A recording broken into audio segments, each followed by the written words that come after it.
That was an extremely dramatic finish to the match, but what does it feel to keep this World Cup dream alive on a day with so much emotion for this team? It's unbelievable. We are tired right now, but we are also happy for this victory. Like you said, it was a lot of emotions because one of our colleagues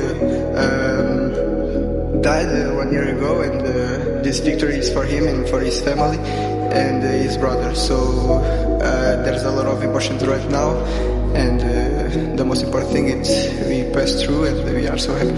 Absolutely, I can imagine, and the entire world is with this team. There was a tribute, of course, beforehand, but you've also felt the love of the Portugal fans in the stadium today. How important was that for you?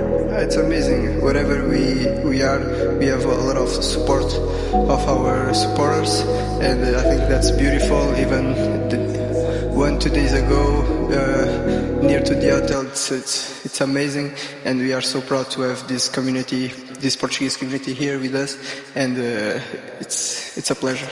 Amazing. Well, thank you so much. It was a pleasure to see you all playing here. Thank you.